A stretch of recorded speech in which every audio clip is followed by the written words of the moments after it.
Sergio Aguayo, Denis Dresser y Lorenzo Meyer. Mesa Política.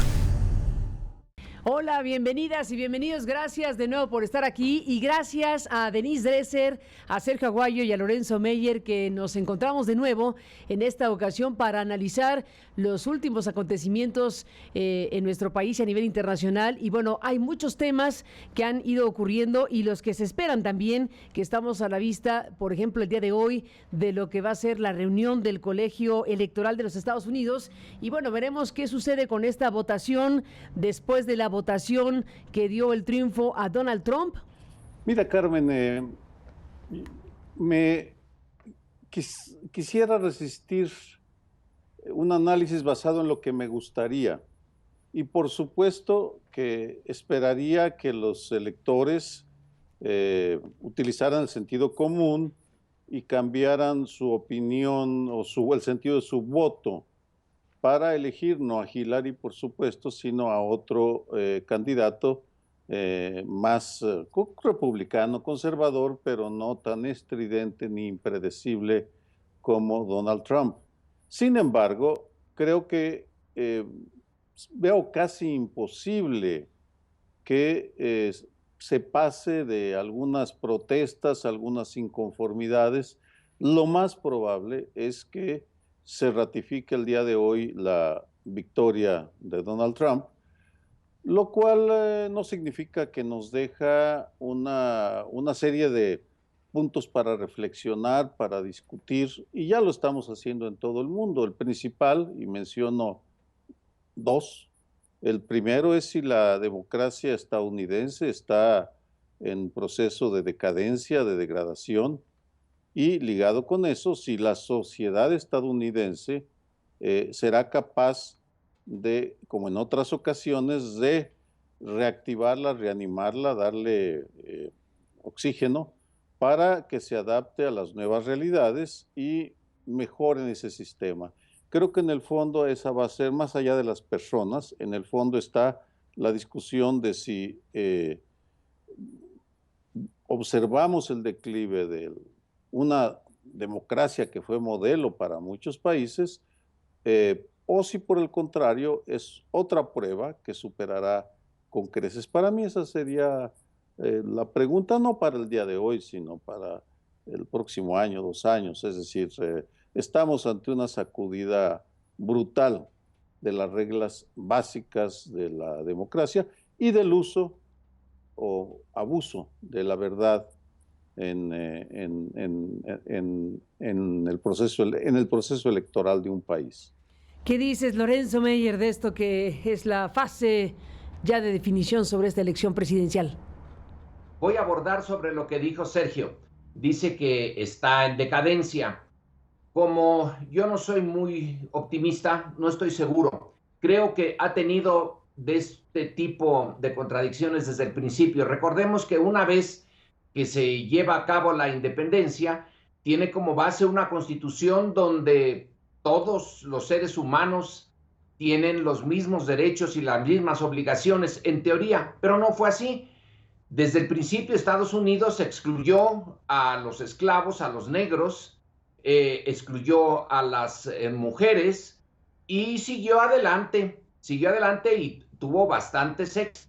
Pasada la guerra civil, y en donde se supone que se había ya solucionado ese problema de que pese a que unos tenían piel blanca y otros piel oscura, ya todos eran iguales, la democracia norteamericana siguió adelante dejando de lado a los afroamericanos por mucho tiempo. Aunque tenían los derechos, en la práctica se los negaban, sobre todo en los estados sureños.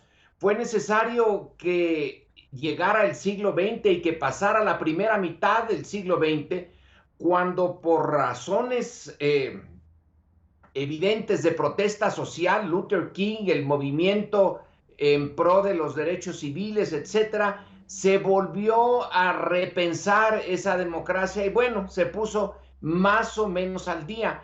Lo que está sucediendo ahora no es más que una tercera ola o cuarta, no sé cuál sea, de los problemas de representación que tiene que tienen los norteamericanos en su sistema político desde el inicio. O sea, yo no estaría tan seguro de que esté en decadencia. A lo mejor siempre lo estuvo, y si siempre lo estuvo, bueno, pues no tiene mayor relevancia. Esta contradicción va a seguir.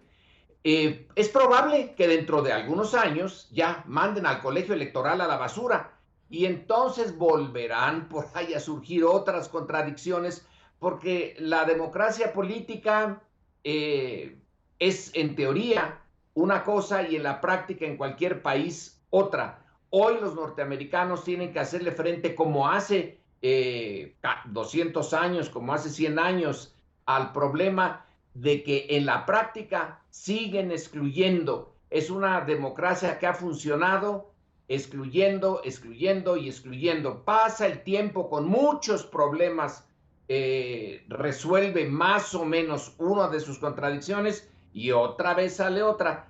Así que ahorita ni me extraña ni tampoco pienso que vaya a ser un problema terminal. ¿Qué dices, Denise Dresser, de este proceso, de esto que finalmente incluye cosas como los Hamilton Electors, que es un movimiento que ha tenido lugar y que tiene lugar promovido fundamentalmente por electores de los demócratas, de los cuales, bueno, pues 8 ya han decidido no votar por Hillary y trabajan intensamente para convencer a 37 miembros republicanos del colegio electoral para que elijan a un candidato alternativo? Ni Hillary ni Trump es lo que están planteando, sino John Kasich, el gobernador republicano de Ohio. Bueno, en fin, vamos a ver qué sucede, pero ¿cómo ves las cosas sobre esto que está por ocurrir en las próximas horas? Simple hecho de que estemos hablando del voto del colegio electoral, que en el pasado había sido algo pro forma, algo simbólico, revela la magnitud de la crisis política en Estados Unidos. Los electores históricamente lo que han hecho es simplemente validar la votación que ya se dio en el colegio electoral, pero también lo que se buscaba era impedir la llegada de demagogos, populistas, patanes y rufianes al poder. Se les daba esta capacidad de validación de la votación precisamente por si tenían algún resquicio de duda sobre la persona a la que estaban eligiendo. Y el movimiento de los Hamilton Electors busca precisamente eso, convencer a los electores que Trump no es la persona indicada. Y voy a leerles un tuit de Timothy Snyder, que es un profesor de Yale que ha estado empujando el movimiento de los Hamilton Electors, y dice muy claramente: votar contra Trump entrañaría el riesgo de algunas semanas muy confusas, pero votar por él entraña el riesgo del fin de la República. Respetuosamente, un ciudadano. Y él y otros han estado empujando esto precisamente porque ven los riesgos que Trump entraña para la democracia estadounidense, que no era tan fuerte, tan institucionalizada como pensábamos. Timothy Snyder se ha vuelto famoso en las últimas semanas, ya era una eminencia, porque ha sacado en YouTube una serie de videos haciendo el paralelismo histórico entre Estados Unidos hoy y Polonia, Hungría, Alemania a principios del siglo XX, y cómo las tendencias históricas que surgieron ahí, Estados Unidos ahora las está mimetizando. Sergio decía en la sesión pasada que Estados Unidos se está mexicanizando. Yo creo que Estados Unidos se está ucranianizando, se está polonianizando, se está hungrianizando, como ocurrió en el siglo XX, mostrando tendencias muy preocupantes que tienen que ver con la falta de respeto a las instituciones por parte del presidente, la negación de los conflictos de interés, una retórica antimigrante, polarizante, protopopulista y nacionalista, que enciende los ánimos en un país ya dividido, y el impacto que esto va a tener en la política internacional, probablemente el empoderamiento de Rusia, un conflicto creciente con China, Y precisamente por eso es el llamado a los Hamilton Electors, a quienes los Founding Fathers, los fundadores de la República, instalaron ahí para hacer los que tuvieran la cabeza fría ante la posibilidad de que el electorado la tuviera caliente y eligiera a la persona equivocada.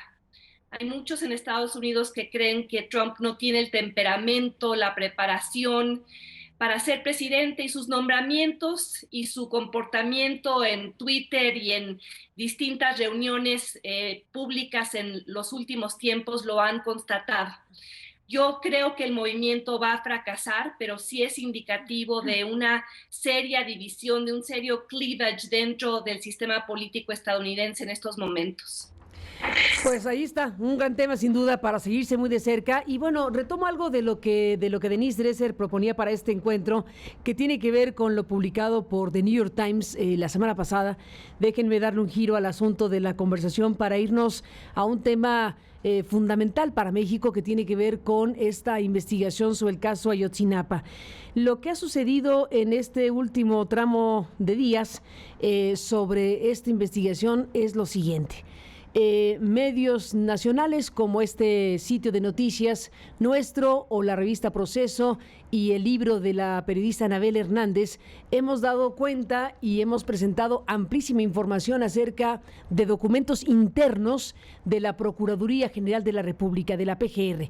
Primero, un documento en torno a la diligencia realizada por el exdirector de la Agencia de Investigación Criminal, Tomás Herón, en el Río, donde, bueno, pues se queda la duda de qué realmente fue lo que sucedió ahí, porque no quedó expuesto en el expediente como se debería. Tuvimos conocimiento del video que dejó el grupo de expertos internacionales, donde se mostraba precisamente a Tomás Herón en una diligencia no reportada. Ese es un primer tramo de información. Hubo una investigación interna que quedó expuesta en ese primer documento. Después se dio a conocer un documento más amplio que coordinó el exvisitador César Alejandro Chávez Flores y un grupo de ministerios públicos sobre una especie de auditoría, de revisión, de investigación de la investigación misma del caso Ayotzinapa. Este caso emblemático, este caso fundamental para México, y esta respuesta que da la PGR a una publicación internacional. ¿Qué me dices, Denise? Pues que con esto México vive en la era de la postverdad. Como sabes, la palabra postverdad fue clasificada como los diccionarios Oxford como la palabra del año.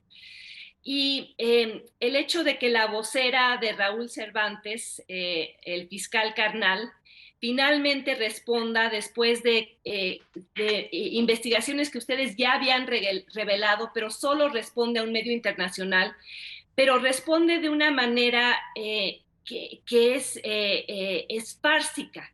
Dice que el documento es legalmente inexistente.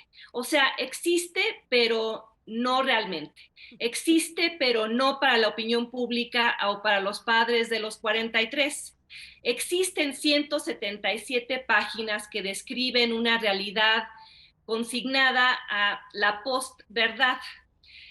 Todo aquello que el Estado mexicano queda incriminado en esa investigación, la tortura a testigos, los documentos apócrifos, el ocultamiento deliberado de la verdad, todo lo que el reporte sugiere que la PGR debió hacer y no ha hecho, que es replantear la investigación para enfocarse en la Policía Estatal de Guerrero, en la Policía Federal, en el 27 Batallón de Infantería.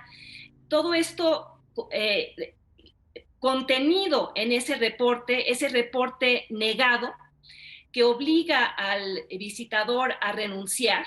Y todo esto, Carmen, puede ocurrir porque hay personas a las cuales el ejército mexicano quiere proteger, investigaciones que el Estado mexicano quiere ocultar, verdades que el gobierno de Peña Nieto preferiría enterrar. Y los encargados de construir esa narrativa postverdad están ahí en los puestos de poder, intocables. Están mencionados en el libro de Anabel Hernández, están mencionados en ese reporte interno que ahora nos quieren hacer creer que no existe. Luis Enrique Miranda Nava, Humberto Castillejo Cervantes, Tomás Herón. Y no pasa nada a pesar de que un medio internacional reitera que el gobierno de México violó la ley de manera reiterada en el caso Ayotzinapa. No pasa nada porque pues ya hay en la PGR un protector del presidente que responde que el documento citado no es legal porque no cumple con algunas formalidades no especificadas. Ha habido una acción concertada para desprestigiar a los normalistas, valiéndose incluso de la medalla Belisario Domínguez para hacerlo. Y un escrito informal lo están tratando de presentar así, un simple proyecto lo están tratando de vender así. Lo que revela es un intento por evitar que esta bomba colocada en el centro de la historia sobre Ayotzinapa les explote en la cara. Y eso para mí simplemente subraya lo que insisto, que estamos ya en un espectáculo perfectamente controlado, orwelliano, en el cual los datos y los hechos son simplemente negativos, antipatriotas, pesimistas. Los datos, los hechos, los documentos no importan. Y así el gobierno logra volver a la verdad una mentira a conveniencia. Bueno, los documentos, Sergio, publicados, como menciona Denise, se refieren a una suerte de conclusiones preliminares de la auditoría practicada para el expediente del caso Ayotzinapa. Y bueno, pues dentro de este conjunto de cosas se señala que la PGR debe replantear. Dentro de lo que tiene este documento está el tema de que debe replantearse a fondo la investigación en su conjunto, desde luego para dar con el paradero de los 43 estudiantes y determinar las responsabilidades de quienes los atacaron y los desaparecieron. Ahí se señala también que deben abrirse nuevas líneas de investigación que incluyan la actuación del Batallón 27 de Infantería, de la Policía Federal, de la Policía Estatal de Guerrero y de lo sucedido en 2 de los autobuses Estrella de Oro involucrados en el caso. También se plantea en este documento que se amplíe la investigación respecto al capitán José Martínez Crespo y sus posibles vínculos con la delincuencia organizada. Y bueno, pues todo lo que ahí se incluye, desde luego la actuación de Tomás Herón, que se dice en estos documentos de la visitaduría que afectó el derecho a la verdad, entre otras cosas. Y la PGR que dice, cito la comunicación concreta, que los documentos referidos por el New York Times se caracterizan por encontrarse sin la debida formalización, al carecer de los requisitos legales que les aplican y que resultan jurídicamente inexistentes, por lo tanto están impedidos para ser considerados con la calidad de resolución formal, sea como acuerdo de conclusión o con cualquier otra denominación. Así que lo que dicen los documentos es de alto voltaje y lo que dice la Procuraduría es pues simplemente está en una fase que no puede ser considerada jurídicamente definitoria. Vaya asunto, Sergio. Sí, Carmen. Mira, podemos quedarnos en la dimensión interna y los documentos ciertamente son, yo acuso a la incompetencia y a las complicidades del Estado mexicano en torno al caso Ayotzinapa.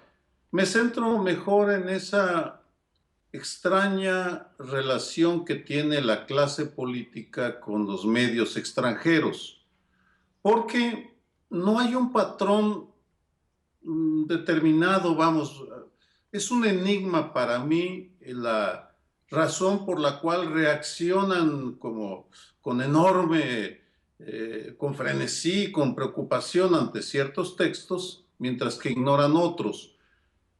Podría citar un buen número de casos, pero me centro en otro texto igualmente grave y serio, frente al cual no hubo reacción.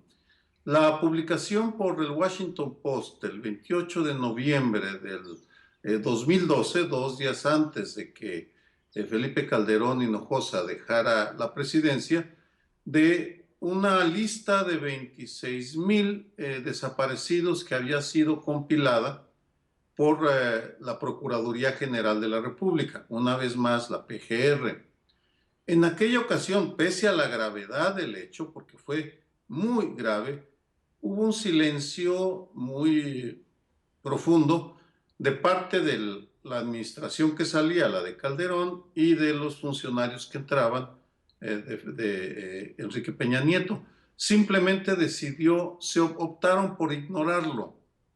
El tema sigue vivo, por supuesto. Aquel documento generado por la misma Procuraduría y las Procuradurías de los estados fue importantísimo para establecer la gravedad del problema de los desaparecidos que arrastramos. Ahora tenemos otro caso, en esta ocasión es el New York Times, que saca a la luz lo que ya había dicho medios mexicanos. No voy a repetir la relatoría que hicieron Carmen y Denise, pero que muestra en esta ocasión el intento de corregir. Pero en un caso y en otro, pues son reacciones que en el último de los casos afectan muy poco la percepción de la sociedad, porque tan desprestigiada estaba la estrategia de seguridad de Calderón en el 2012 como el manejo que ha dado el gobierno de Peña Nieto al caso de Ayotzinapa.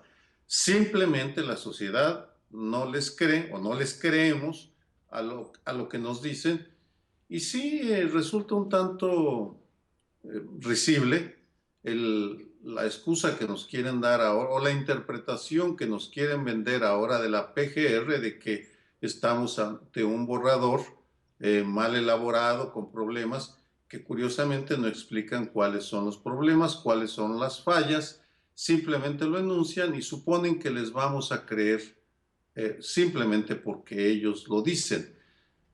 Anda mal el Estado mexicano en su comprensión de los medios de comunicación extranjeros, y anda muy mal en la manera como perciben el estado de ánimo de la sociedad mexicana, que es de un escepticismo profundísimo. Simplemente no les creemos. Lorenzo Meyer, ¿qué dices de todo esto? Dice Sergio que es un yo acuso, como ocurrió con el caso Dreyfus en Francia. Creo que sí, al menos debería de ser. Aquí la Procuraduría dice, jurídicamente ese documento no existe. Yo podría decir que en la realidad el gobierno mexicano es el que no existe, aunque formalmente sí existe, porque desde hace un buen tiempo no sabe cómo reaccionar frente a la magnitud del acontecido allá en Iguala con los estudiantes de Ayotzinapa. Le tomó por sorpresa el acontecimiento y no ha tenido la fórmula para resolver el problema. Pasan los meses, pasa el tiempo, pasan los años y el problema no se va, sino que sigue creciendo. Este informe interno tiene una serie de características que nos hacen ver el desastre de la inexistencia en términos reales del gobierno mexicano. Uno de esos, pongo nada más un ejemplo, dice, las acusaciones que hicieron los testigos que inmediatamente después de que empezó a actuar el gobierno federal capturaron, resulta que las acusaciones están hechas en los mismos términos. Cada uno de ellos, capturado de manera distinta, declaró exactamente lo mismo, con las mismas palabras, para decir si fueron los rojos, si fue Cocula, ahí se incineraron los cadáveres. Caramba, para que 6 testimonios de personas capturadas en distintos momentos coincidan de esta manera, cualquiera que sepa estadística dice que se necesitaría, es 1 al millón de posibilidades de que se den este tipo de declaraciones. Ahí está, nada más en eso, está una prueba de lo mal hecho que estuvo la investigación que está siendo hecha, y finalmente que no hay resultados. Entonces, el documento sí existe y el documento nos dice por qué no hay resultados, al menos parcialmente nos dice por qué no hay resultados. Ahora voy a otro punto rápidamente. Un colega nuestro, Leonardo Curcio, acaba de sacar un libro en donde señala que países como México, países que no tienen un poder duro notable, podrían, y en muchos casos lo hacen, usar el poder blando. Y uno de los elementos del poder blando es la credibilidad hacia adentro y hacia afuera. Finlandia, por ejemplo, obviamente que no tiene mayor poder, aunque bueno, en algún momento del siglo XX sí se defendió contra la Unión Soviética, pero tiene un poder blando enorme. Por ejemplo, su sistema educativo, que es ejemplar. Todo el mundo sabe ya, todo el mundo que se interesa en la educación sabe que Finlandia es una potencia en ese sentido. México tendría que usar su poder blando, sobre todo ahora que está enfrentándose a Trump, a un poder muy duro. Pero el poder blando requiere credibilidad, y cuando el New York Times pone este informe que tú ya pusiste en tu sitio, que Anabel ya puso, que Proceso ya puso, pero que no tenían difusión, el New York Times, la nota no es muy grande, pero suficiente para darle un golpe en el centro de la credibilidad del gobierno mexicano. Entonces, hoy en la administración de Peña Nieto, resulta que está mal usando o desperdiciando lo poco de poder blando que tiene para enfrentar una situación extremadamente conflictiva, y Ayotzinapa es uno de sus Waterloos, en donde el examen más superficial nos dice que es un gobierno incapaz, y entonces la imagen que el New York Times difunde al resto del mundo es esa. No tenemos poder duro, y gracias a estas actitudes del gobierno federal, en particular de la PGR, pero la PGR es responsable ante Peña Nieto, tampoco tenemos poder blando. Nos están dejando literalmente desarmados y desnudos frente a la política que promete Trump en relación a México. Si tuviéramos el prestigio de que nuestras instituciones, aunque un país pobre, un país débil, nuestras instituciones sí funcionan y merecen respeto, pero en estas condiciones, pues no hay nada, no podemos hacer nada. Y ese es el efecto, entre otros, de lo acontecido en Iguala con los estudiantes de Ayotzinapa. Entre otros, sin duda, Lorenzo Meyer. Bueno, pues ahí está este tema del cual seguiremos hablando. Evidentemente, no hay manera de no dejar de poner la atención en el caso Ayotzinapa y todo esto que involucra estas investigaciones internas dentro de la PGR. Ahora no dice la PGR en su comunicado qué va a venir después. Está el documento en el limbo, existe en términos factuales, no existe, dice, en términos jurídicos. ¿Qué va a hacer con ese documento que dejó ahí el ahora ex visitador César Alejandro Chávez Flores? Así que bueno, pues seguiremos de cerca el tema, y los invito para cerrar, Lorenzo, Denise, Sergio, pues con una obligada reflexión. Ya estamos con el fin de año encima, ya estamos en la recta final, ya empezamos a ver los anuarios, los recuentos, los balances obligados de un año tremendo como 2016, un año que ha sacudido por muchas razones a nivel nacional y a nivel internacional. Hemos visto cómo 2016 se sacudió con el triunfo de Donald Trump, que ya comentamos aquí ampliamente, desde luego lo sucedido con la Gran Bretaña y el Brexit, que evidentemente fue una sacudida, sigue siendo una sacudida para el mundo, esta salida de la Unión Europea. Está el proceso de apertura de los cubanos en una situación también histórica muy importante que marca 2016. Obviamente, este proceso de no, sí, no, como haya sido, bueno, más bien sí, no, sí, en todo caso, en la lógica de los colombianos, que ahora los ha colocado en la ruta de un proceso de pacificación. En América Latina, el golpe a Dilma Rousseff, en fin, a nivel internacional muchos temas, y a nivel nacional, bueno, pues obligado, Denise, Lorenzo, Sergio, un recuento de la recaptura del Chapo, del perdón de Enrique Peña Nieto por la Casa Blanca, del tema Nochixtlán, por supuesto, del tema de los gobernadores corruptos, del tema electoral, ese calambre que dieron los electores en la elección intermedia de 2016, 2016, donde el PAN ganó, en donde no había ganado nunca, en fin. ¿Qué decir en el recuento, Sergio Aguayo, de este 2016 que se nos acaba? Mira, yo lo tomo por otro ángulo, tal vez me vayan a acusar de optimista, pero para mí el 2016 es un año en el cual el mundo entero, las sociedades del mundo entero se dieron cuenta de la magnitud de los retos y empezó y se aceleró una discusión muy intensa sobre los modelos de organización política y económica y también sobre lo que se puede hacer, lo que se debería hacer. Es uno de esos años, el 2016, parteaguas en los cuales se renueva la agenda. En el caso de México, me parece que ha sido evidente que la sociedad desde diferentes ámbitos está decidida a involucrarse en los asuntos públicos.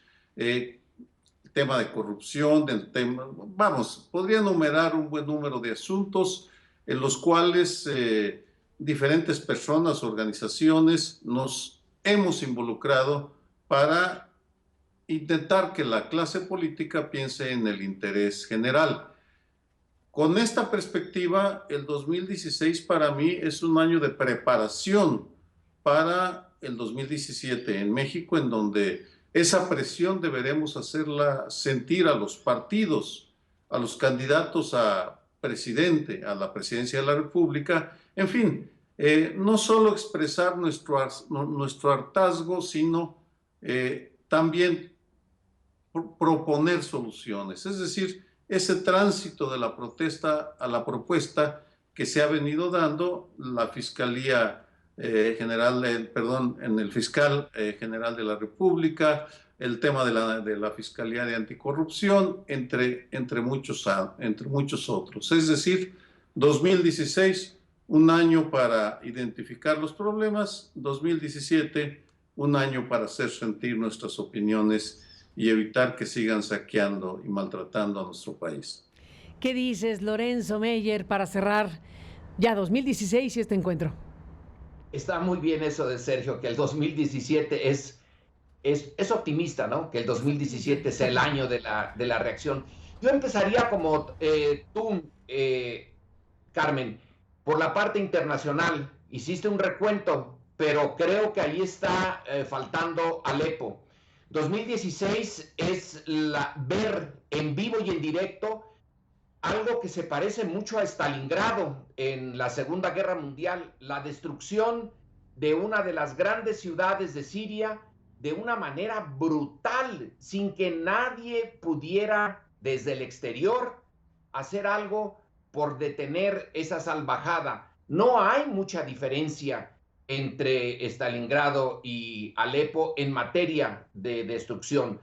Por otro lado, Siria también muestra que eso que se consideraba ya casi marginal, Rusia ya no es una potencia, nada más exporta petróleo, no tiene mayor posibilidad. Eso dijeron una buena cantidad de observadores norteamericanos. Y ahora resulta que Rusia, en parte por lo de Alepo, en parte por haber usado la fuerza en grado extremo, es ahora el jugador principal en el Medio Oriente. ¿Quién lo iba a decir? Hace un año, 2 años, tú hubieras apostado porque Rusia recuperaría esa fuerza tan evidente ahora. Una fuerza que es la otra cara de la dureza que usaron los rusos en esa región del mundo. Y en la parte nacional, Carmen, pues 2012-2013 fue el año del retorno del PRI, en el cual fue posible que Peña Nieto pusiera a comer de la mano a los 3 partidos, al suyo, al PAN y al PRD.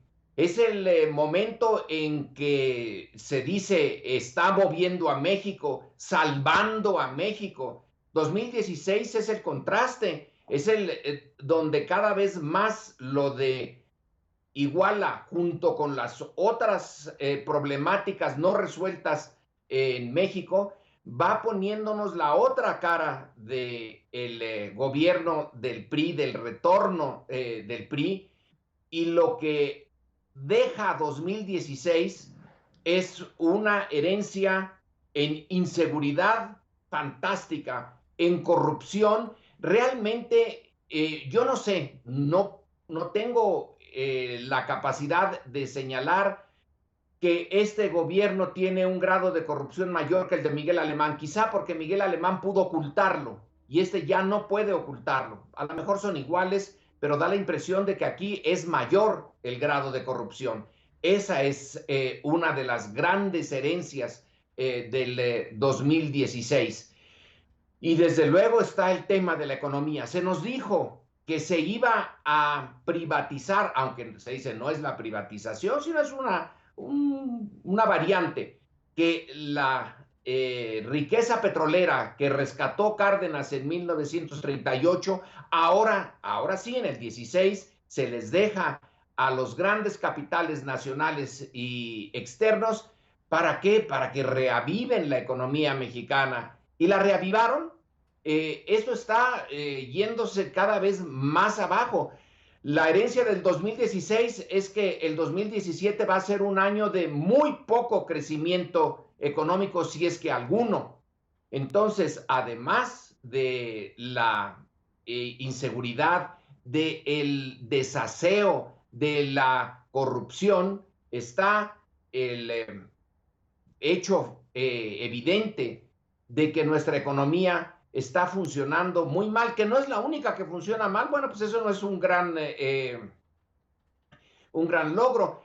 El 2017 debe de ser, si Sergio dice que es el año en que la sociedad tiene que reaccionar, bueno, es el año en que tenemos la obligación de diseñar un modelo económico que responda a esta nueva realidad en donde la globalización, el neoliberalismo global no nos dio resultado. Entonces hay que dar una respuesta distinta, que el mercado interno o otras relaciones económicas internacionales. No podemos evadir el que la economía mexicana, si sigue como está y se nos vienen encima las deportaciones que ha prometido Trump, aunque no sean los 2 millones y tantos, con que sea 500,000 o 1 millón más de connacionales que regresen a la búsqueda de empleo, vaya que si va a ser el 2016 un año visto como una herencia bastante desagradable. Sin duda, Lorenzo. Denise Dresser, para cerrar este encuentro 2016 que se acaba, ¿qué dices tú? Creo que fue la reina Isabel quien dijo, refiriéndose al año en el que murió la princesa Diana y hubo toda una serie de cuestionamientos a la familia real, lo bautizó como el Annus Horribilis, el año horrible. Creo que para México el 2016 fue sin duda el año de la corrupción, el año de los gobernadores y la latitud que descubrimos ejercen sobre el presupuesto, sobre los recursos que manejan y cómo lo han hecho a su libre albedrío. Fue el año de Duarte, los Duarte, tanto en Veracruz como en Chihuahua. Fue el año de Guillermo Padres, fue el año de Roberto Borge, y lo que esos casos revelaron es cómo la democracia o la democratización en México no ha implicado menos corrupción, sino más corrupción, en una paradoja trágica. La descentralización del poder ha implicado simplemente que la corrupción se ha exportado. Antes el Ejecutivo Federal controlaba la mayor parte de los recursos y los utilizaba como quería. Ahora vemos cómo la corrupción y el dinero han sido exportados al poder legislativo, al poder judicial, a los medios y a los gobernadores. Y la corrupción se ha vuelto aquello que más nos impide crecer y evolucionar como país. La tranza es el enemigo público número 1. Y creo que la sociedad civil se dio cuenta de ello. coincido con Sergio en que así como 2016 fue el año de la corrupción, 2016 también fue el año de los ciudadanos que comenzaron a rebelarse contra ella. Es el año de la creación del Sistema Nacional Anticorrupción, de la movilización política que llevó a la Ley 3 de 3. Es el año en el cual se ciudadaniza un sistema que busca vigilar al poder en lugar de permitirle que actúe de manera impune. Falta mucho por recorrer porque vemos cómo los partidos y el presidente se oponen a cada paso con iniciativas legislativas que intentan coartar nuestros derechos, como la Ley de Seguridad Interior o como la normalización del estado de excepción o el nombramiento del fiscal carnal, pero este año también ha sido uno de movilización y de resistencia propositiva por parte de una sociedad civil, creo que profundamente enojada ante lo que presenció. Y a nivel internacional ha sido el año de la democracia en peligro. Hace años Fukuyama escribió su famoso libro El fin de la historia, en el cual argumentaba que dado que había caído el muro de Berlín y que el socialismo ya no era opción, los conflictos a nivel internacional iban a terminar. La historia iba a terminar con el triunfo del capitalismo y la democracia liberal. Pues hemos visto un backlash este año contra todo eso, un contragolpe. El surgimiento, el exacerbamiento de guerras étnicas, nacionalismos que considerábamos superados, atávicos, que regresan de vuelta, el año de las grandes migraciones y el efecto que han tenido sobre Europa, un rechazo en países como Hungría, Polonia, incluso Alemania, uno de los últimos bastiones que queda de la democracia liberal. Y creo que ante ello surgen grandes retos, pero retos importantes, interesantes y que ojalá sean una gran sacudida generacional, porque como escribió Simon Schama poco después de la elección de Trump, aceptar el resultado de las urnas no implica la suspensión del disenso. El disenso para defender palabras y para defender derechos que pensábamos ya consagrados. El derecho de minorías, el derecho de musulmanes a vivir en sociedades multiculturales, el derecho de mujeres al control de sus propias vidas, derechos reproductivos ahora puestos en jaque, el derecho a tener gobiernos que consideren el cambio climático como uno de los grandes riesgos a nivel internacional. Entonces, la oportunidad de resistir creo que es lo que inaugura el 2017. Y como dijo también Timothy Snyder, este profesor de Yale a quien ya cité, este es un gran reto generacional.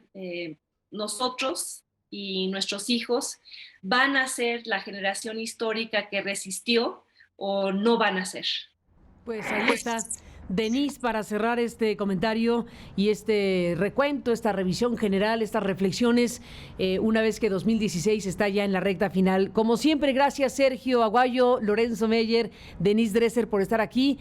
Seguimos en contacto con nuestros usuarios, con quienes están siguiendo este trabajo de comunicación, y a los tres un fuerte abrazo. Seguimos en comunicación y presentando estos encuentros y estas mesas para ustedes. Gracias a los tres y a usted que nos permitió acompañarle. Hasta la próxima. Pásela bien. Sergio Aguayo, Denise Dresser y Lorenzo Meyer. Mesa Política.